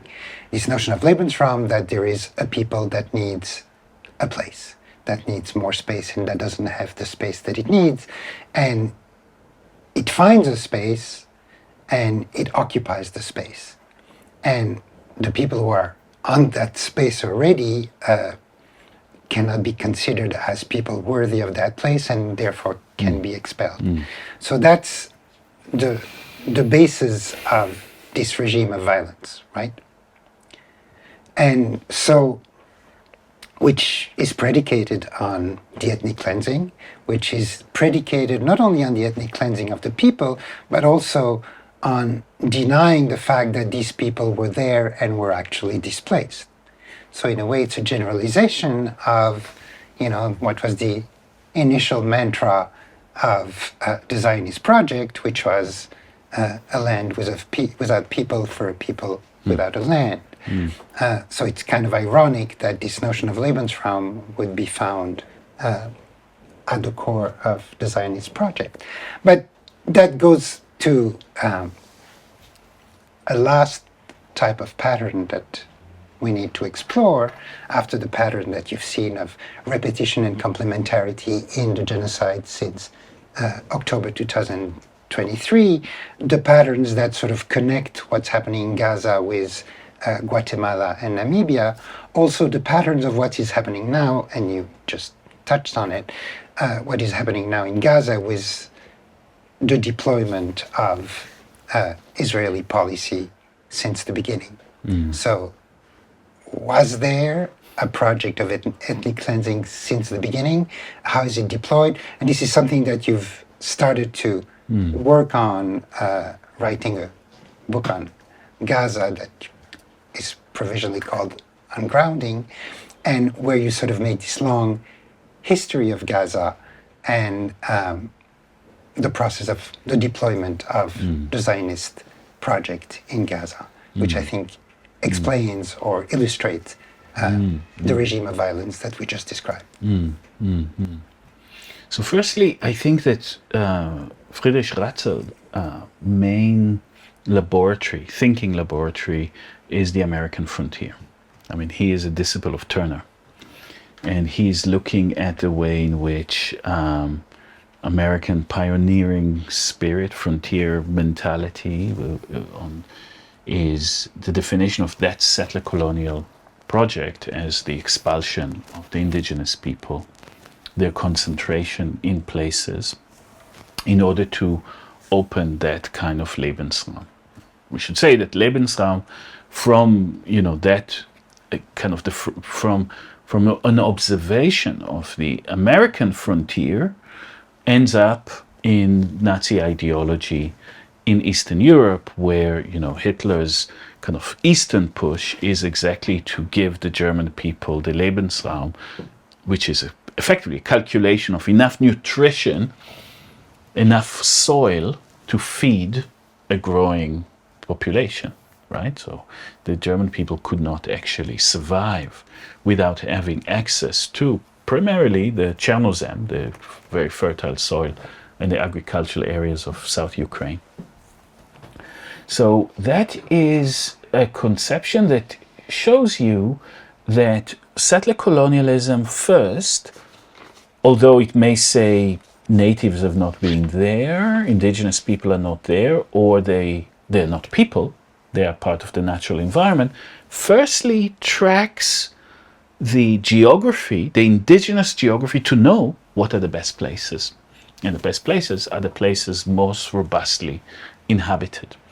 And these are the places that actually in settler colonialism need to give ground for the master race to displace the inferior people, or to, if they would not displace, to murder them.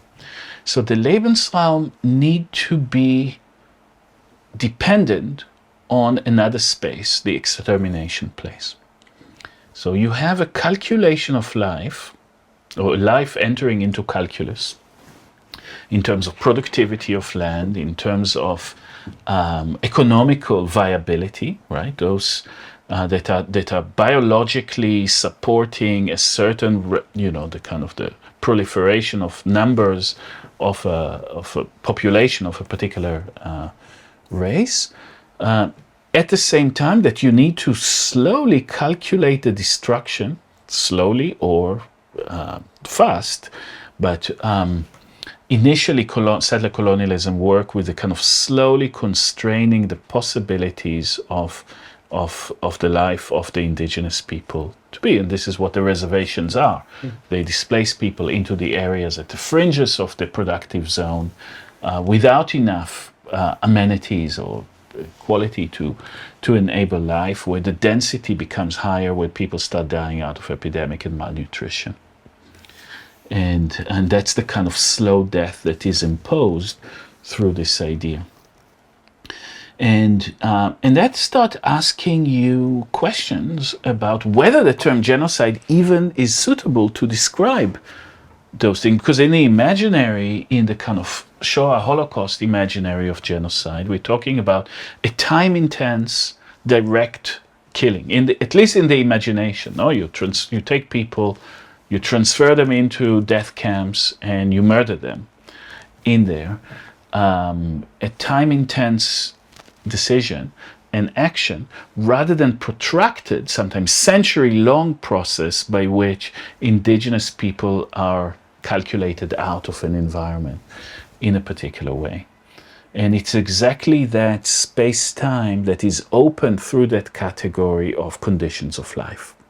There's the potential there to open that up. And when you speak and try to understand the long history of Israeli settler colonialism and understand what has happened in the southern Palestine area, southern Palestine has been the last to experience the expulsion during the Nakba. So we're talking about after the last ceasefire, the majority. So you mean the Gaza envelope? The southwestern coast of Palestine, they inhabited. There was much further south, but it's not a densely inhabited area. But that area is very densely inhabited with farmers and with tribal societies along the arteries of the seasonal streams. And it is left for the last battles of the 1948 war. So starting October, Israel conquers and occupies Bir el-Saba, Beersheba today, which is sitting at one of the roots of Wadi Gaza. And what is Wadi Gaza? Wadi Gaza is the biggest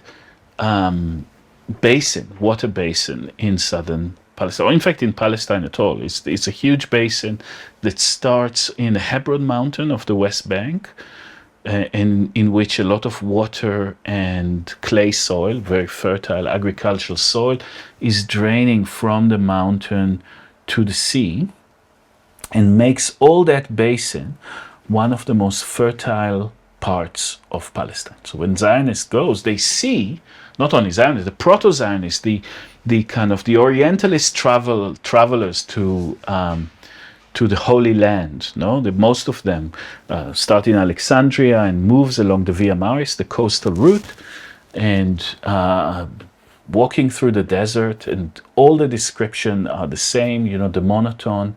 After arriving in Wadi Gaza, which drains into the Mediterranean just south of Gaza City, all of a sudden are saying, like they have like all a biblical revelation, no? The kind of monotone of the desert turn into the robust colors and open fields of Palestine. And it's almost kind of like a biblical transition between desolation and life that happens in Wadi Gaza. And all along the tributaries, you have the tribal farming communities of the Tarabin, of the Azazmen, the Jabarat, all those clans and tribes that, in the area is called Bedouin Palestinians. And the Zionists notice that. They notice the quality of the soil. They notice that this area is extremely robust. In fact, that area exports the majority of barley for the British beer industry. So well before the British occupation of Palestine, the British are completely hungry for barley because during the Industrial Revolution, this is the pub kind of is emerging as an institution, and Liverpool beer industry is actually powered by Wadi Gaza barley. that is exported over there. So that area, so again, they come into an area, they see its robustness, that tells them that there is something there. Then came the ethnic cleansing of 1948. People were actually expelled down the tributaries into the Gaza Strip. So roughly, maybe slightly less, but roughly half of Palestinian refugees that ended up in Gaza at the end of 1948 are coming from tribal background, Palestinian Bedouins. And this is a significant fact, because they bring indigenous techniques now into Gaza, but they are farmers without land, and they're all crowded in the camps, and then starts that so Zionist agronomists, most famous around them, Yosef Weitz, are starting to kind of like calculate the amount of water, of land, of amount of calories, and effectively building the settler colonial project around Gaza as what Ben-Gurion called the living wall. So around Gaza, initially, there is no, so after 48, when I say initially, there is no fence. There's a notion of where the ceasefire line is, and anyway, the Israelis keep on pushing it further and further to the west. And what protects the frontier are agrarian outposts, which are kind of military agrarian outposts that are built along the tributaries of Wadi Gaza, because effectively up the tributaries is where Palestinians return. Remember that the Palestinian return, well before it's the right of return, is a spontaneous act of farmers that were expelled into Gaza. They try to return home. So they move up the tributaries, they came down. Remember, third turning to the left, they kind of move up into where they were. And also the Wadi itself allows them to move less detected into that. So all those settlements are kind of on and along the Wadi Gaza tributaries with an instruction of shoot to kill any Palestinian, armed or unarmed, trying to return home. And then very fast they realize that what people return to is any remnants of what they have, and then they cross-plow the roads, they cross-plow the fields, so even the shapes of the fields are gone. They cross-plow, obviously, the buildings, etc., that were there, although there's a combination of tents and buildings in this particular part of Palestine. And then enters it's initially not part of the Green Revolution, but a kind of a proto-Green Revolution is a kind of a scientific experiment to create conditions of life different than what they were there, to amplify productivity, amplify the amount of gluten in the wheat that is, and barley that is produced, and in the calories from legume that is being cultivated there, and the entire mechanism. And then the Green Revolution began, and particularly Israel is leading in the Green Revolution, and where the site of it is the site that Israel called the Gaza envelope, which is the area around Gaza. So what happened in 1948, well, there's never been a Gaza Strip before 1948. It's a consequence of the expulsion of Palestinian and the ability of the Egyptian to still control the road between Rafah and Gaza. And they are expelled there, and then two complementary geographical spaces and projects emerge on both sides of the ceasefire line, which, by the way, is marked with a plow, like Rome. No, it's like they take a tractor and kind of plow a line, cutting directly through fields and orchards and villages, straight through it. And on both sides of that plow line, you have different type of calculation. On the envelope, a calculation that is designed to amplify life, conditions of life, and on the other side, to destroy them.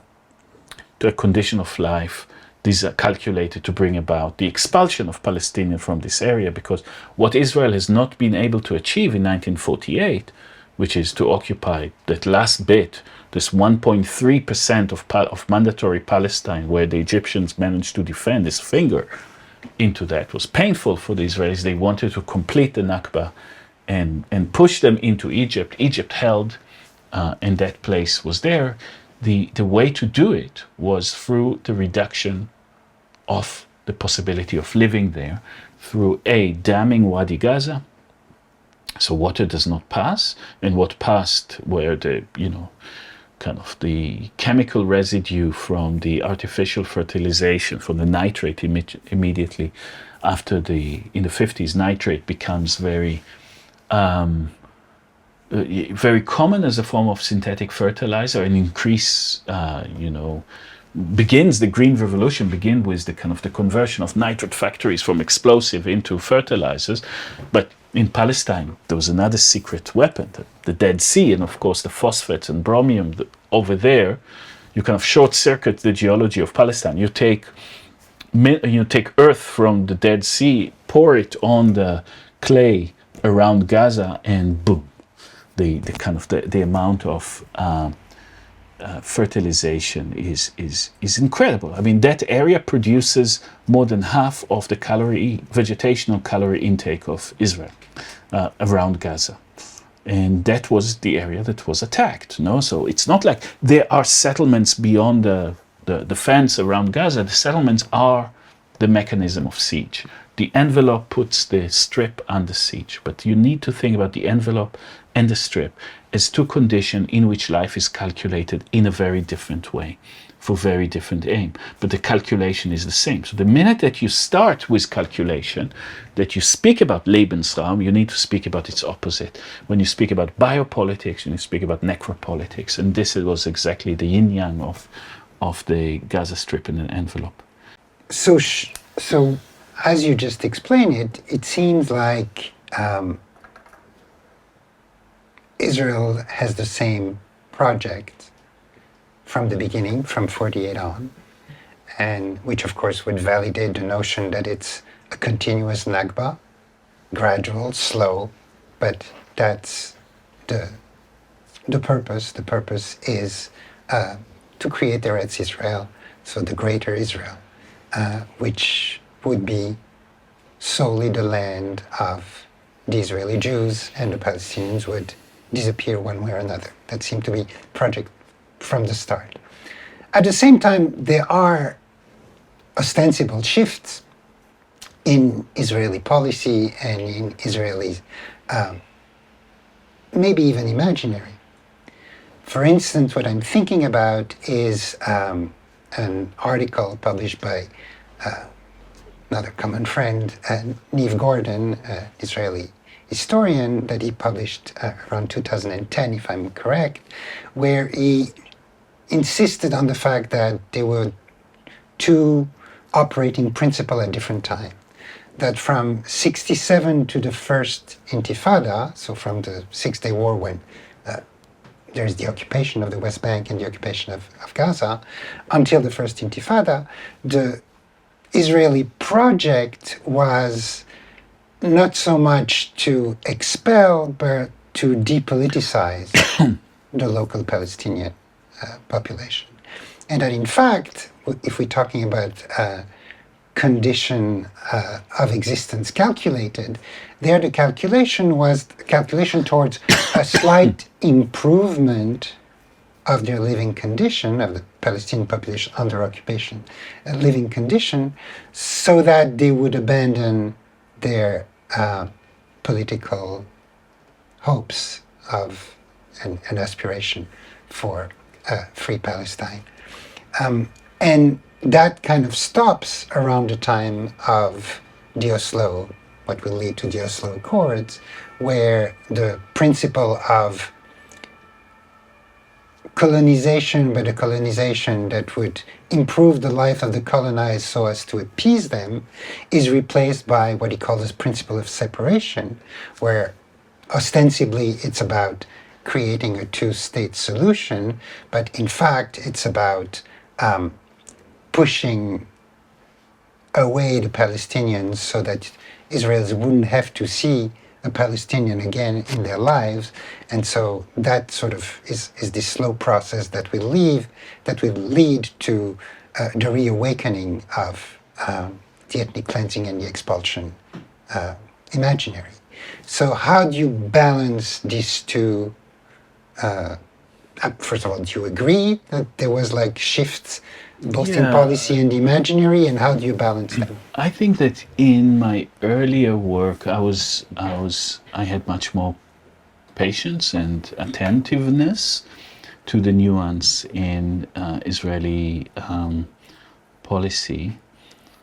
But I tend to think now that, of course, there are contradictions. There are political contradictions. There are different players. There are different plans. There are different methods. I think that the meta constant of Israeli politics in Palestine is effectively the complete land of Israel and the complete ethnic cleansing of Palestinians.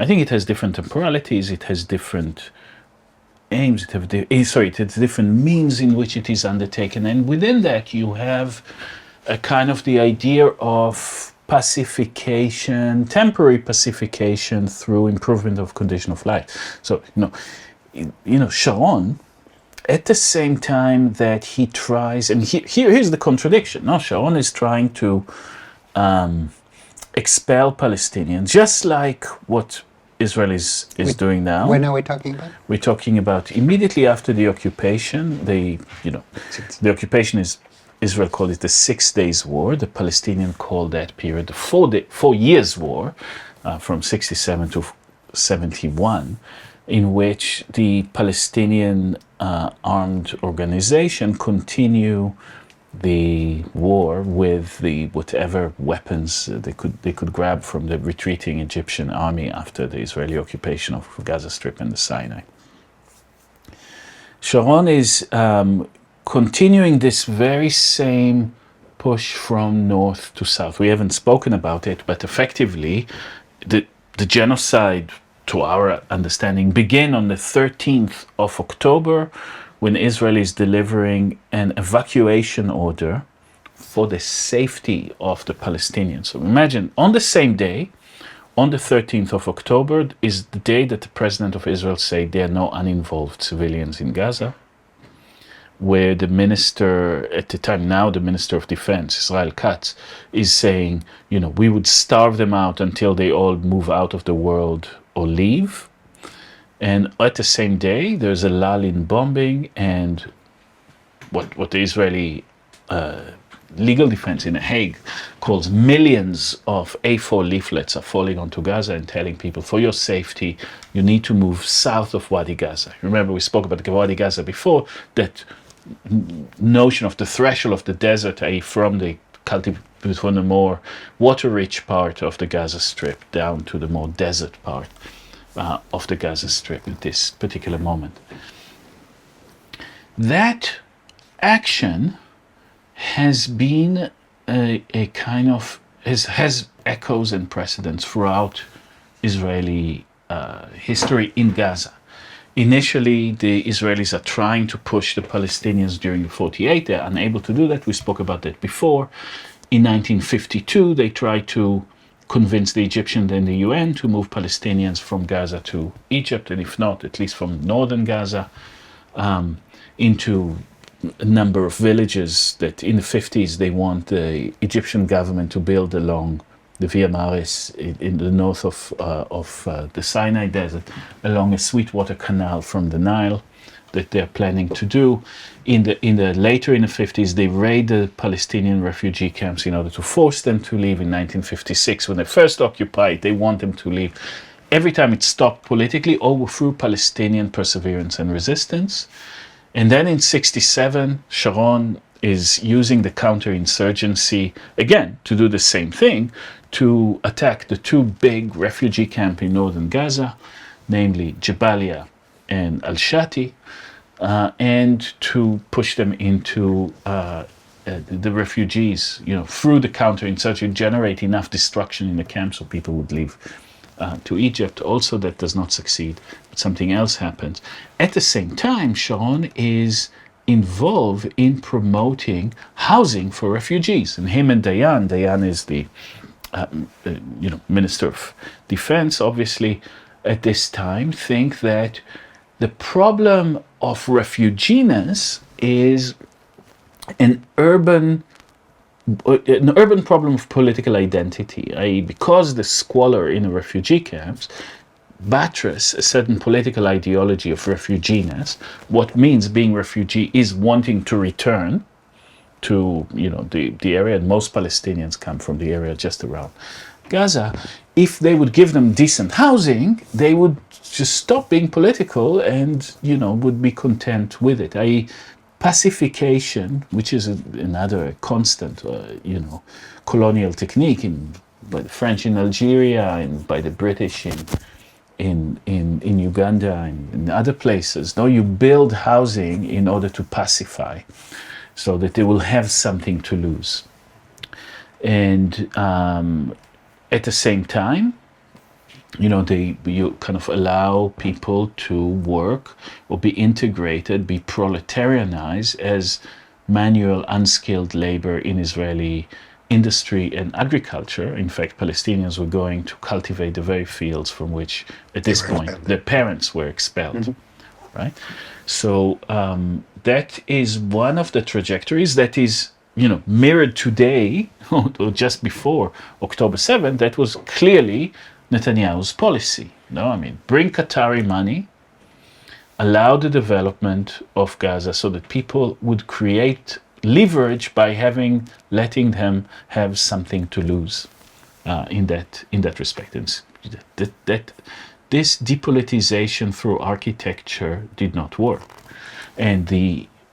But the more fundamental and constant, and even that depolitization for that is just temporary, because the more fundamental move was always the reduction of conditions of life. Even when they were allowing the integration of Palestinian manual laborers into Israeli economy, they were still damning Wadi Gaza and damning, quote unquote, the Palestinian industry by not allowing credit. You cannot have industry without credit. The economy was shekel, it was lira economy at the time, now shekel, but so Israel has control over the financing of what is happening there. And there was no loan, there was no factories, they were not getting planning permission, they were not allowing to drill wells, there was no water coming in. As Golda and Eshkol were saying quite clearly, so the people would be would just have enough and leave. And I think that is the more constant kind of meta direction, though the other one does exist and did exist. Rather than a period, it is something that kind of interlaces with it as part of the kind of contradictions of Israeli settler colonialism. And now again, the idea of the reconstruction that we are subjected to now. Trump wants to evict everybody into Egypt, and Saudis would build some kind of Dubai on the Mediterranean, and then who wants to start a war from Dubai? Supposedly. I think this is naive and idiotic because the Palestinian rights are equally held and insisted on by Palestinian refugees living in dire conditions, by Palestinian middle class, and by the Palestinian intellectuals in Europe and the US. There is no, the rights is a right, and it's a political right, and it's not being buttressed to economic necessity. It's never worked, this approach. So, last episode or last part of the exploration is in a way to treat you as a witness, and in order to explore, there's always been resistance for obvious reason, and that's a good thing to your work, since you're exposing or meaning to expose human rights violation, not only in Palestine, but all over the place. But with respect to Israel and Palestine, did you see a difference, or did you experience a difference? And I think I can say yes, but I'll let you answer, in the reception of your work since October 7, or rather since you decided to work on this major report. Difference in many ways, difference in the reception in the media, difference in the type of challenge that you encounter from governments, not only Israeli governments, but Western governments altogether, but also difference in the type of relationship, solidarity, expectation that you have from the people that you work with. So is there a shift there, or is it same old, same old? There is an escalation and aggravation of patterns that existed already. And of course, the pushback existed before, but we have not experienced the way in which it could be weaponized. And particularly, forensic architecture is now at the heart of what we call the investigative commons. And investigative commons are offices that are usually run by graduates or former students in many places worldwide, in Mexico and in Bogota and in Istanbul and in Ramallah, we talked about, and in about a dozen places worldwide. One of the bigger one of which was Berlin, the organization called Forensis. And actually in Germany, we always had an enormous amount of support because we were working on things that are important for German society, like, the sort of the way in which neo-Nazi or extreme right activism penetrates the police and secret services, and the way in which the people that are supposed to protect people with migrant background are becoming perpetrators. And we exposed several of those in Hanau in relation to the massacre in Hanau in 2020, in relation to what is called the NSU murder spree in the end of the 90s and beginning of the 2000s.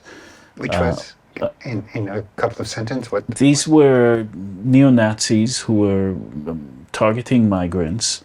And in one of the cases, they have entered, two murderers entered an internet cafe in Kassel, run by a family who is from Turkey. And they've murdered the kid, Halit Yozgat, who was, manning the reception. And so far, like any other neo-Nazi attack in Germany of the series that the NSU, the National Socialist Underground, has undertaken, only that in this one, in that internet cafe sat a Verfassungsschutz agent. Verfassungsschutz is like the internal security, it's like the FBI of Germany. So you have an German FBI agent sitting at the site of a Nazi murder, disappears, does not give testimony. What is he doing there? And we've taken that question, we've reconstructed really in physical reality at the House of World Culture. We've got the budget for it. We've built a one-to-one model of the internet cafe. We had the login and logouts of every witness in it. I mean, if you conduct a murder, don't do it in an internet cafe because all the timing is perfectly synchronized like that. And we reenacted it with actors, and we conducted a number of experiments that kind of like really showed that he couldn't, as he claimed, the Secret Service agent not have heard, seen, or smelled the consequences of this murder. So, but based on that, we were like some kind of darlings of the German art scene. We invited dozens of exhibitions, documenta. There was a lot of funding for our work, and then we moved into investigating the German colonial genocide of Namenov Herero people, etc. And still there was support for that. And when you apply the same evidentiary standard on Palestine after October 7th in Germany, we started to be targeted online and with false allegation in newspapers and in completely ridiculous claims that I myself was anti-Semitic. And, it used to be that they were saying to Jews, you are a self-hating Jew, no? That this we know and love because we are Jews, and some of us hate ourselves for multiplicity of other reasons that are very good. But that was shocking to go from self-hating Jew to anti-Semite. To anti-Semite, and that meant for us, and then the budget and funding for this organization drained down, and effectively its shadow of itself, and likely or possibly going to close very soon. Your office in Berlin. The office in Berlin, yeah. So just to stress it, German society and even German state agencies are liberal enough that they like, to an extent, you to be the darling of the cultural scene when you expose that's what's there. That's right. When you expose the link between the neo-Nazi and the Secret Service, when you expose the first genocide of the 20th century committed by the Germans, but when you attack Israel, that's where the buck stops. That's where the buck stops. And that is where you start understanding that anti-Semitism is something, and the allegation of anti-Semitism that we're experiencing also in the UK and in many places, and Goldsmiths is now the university where we are based, is undergoing through a kind of investigation for anti-Semitism, and I think we are one of they cannot say, but I think we're probably one of the main culprit of that thing, is becoming something else. It's becoming less about the fact of whether you are a Jewish person, a diaspora Jewish person, and it starts to become a symbol for a kind of a shift, a cultural shift, and a certain cultural shift to the right, in which anti-Semitism is understood as something that is being imported into decent German and European society, that is worked out its old white anti-Semitism, and it becomes a problem of migration. No, so it becomes and then after October 7th, the Palestinians that come into Germany that are the epitome of a new kind of anti-Semitism that Germany has otherwise gotten rid of, and those others, liberals that support migration or people who are joining the Palestine liberation struggle, are by definition part of that anti-Semitism. And it stops becoming necessarily about Jews even. No, it becomes everything about migration. And it becomes everything about national identity of Germans as Germans, the uniqueness of German held through the identity as perpetrators that is being questioned, i.e. the Germanness is being questioned. It's not even about protection of Jews. How, on the eve of Kristallnacht, on November 2023, they're trying to legislate a set of rules for the protection of Jewish life in Germany that actually impose limitation on migration, on nationalization of migrant, test and all sort of other repressive moves towards migrant that would obviously make Jewish life in Germany more precarious. Because if you are the reason for those things to be legislated, you're going to pay the consequences of that. So that is not about Jewish safety. It's all about Germans' own identity, the German uniqueness, the German burden. German burden become their defining characteristics that would allow a certain thing to be. And Israel celebrates it, promotes it, etc. So, and we were caught in a storm that was much bigger than us, and the consequences we were kind of bearing, at least in Germany, on our ability to do. The funny thing is that the German office, Forensis, did not even do work on Gaza. We did one small project about German arm import or export to Israel, and which was mobilized in legal cases and delayed some arms export, which was very good. But that was a minor project. Most work on Palestine are done from London and from Ramallah, and the work that they were willing to give up, the work that they were really appreciating because of our kind of position on Palestine. It's another question. There's a whole German neurosis going on now to do with their own identity and dealing with society and migration that is very troubling and has multi layers that I don't know that we can unpack here, but that was maybe the most important consequence. Also, I should say that things have changed in the open source community. So we started the conversation saying that, the open source was a kind of a disruptor of traditional journalism, of traditional human rights, of international law. I became an advisor even on the ICJ on the ICC, the International Criminal Court in The Hague, about new kinds of evidence and how they can reformulate or add to legal processes. You're still associated with the ICC. Yeah, and slowly, like any kind of thing that emerges out of combination of political activism and a kind of technological know-how and aesthetic innovation that was something fresh and new, it started to be hoovered in, initially by corporate media, what today is called legacy media. The New York Times, Washington Post, BBC, others were kind of taking Bellingcat and forensic architecture technique. You see them everywhere now. They become mainstream.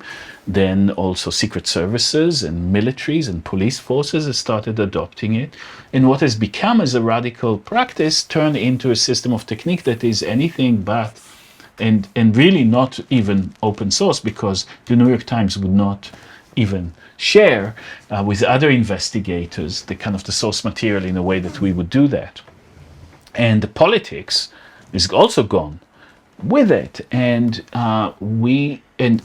people who were previously, because of that hoovering in of that, the kind of the initial radical spark of that technique by corporate media and state organizations, people became reluctant to share material online, and in Palestine particularly,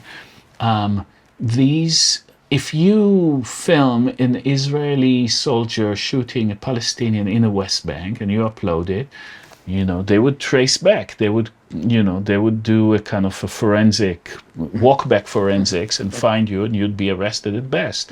Or if your CCTV camera on your shop captures something, they'll smash into it, break everything, take the hard drive, etc. So people stop uploading online. We are now at an environment that we theorize as post-open source. It's not that there is no, the absolute number of things online is not growing all the time. It does grow all the time, but the critical material that is operational to kind of show something is happening is only given to people that the person that has recorded it trusts. When we investigated the Israeli targeted killing of Shirin Abu Akleh, perhaps the most well-known Palestinian journalist from Al Jazeera, the anchor of Al Jazeera Arabic News, was documenting day in, day out the crimes of the occupation, was shot in Jenin in May 2022. There was a video with which we have finally made that reconstruction that was only given to Al-Haq, because they are part of the Palestine liberation struggle. So you cannot do, when the open source has been contaminated with bad actors, the sharing is being restricted, and this is part of the reason why we fragmented into all those organizations that are back on site, in Mexico, in Bogota, in Istanbul, in Athens, in all those places where we are doing this work. Look at all the lovely people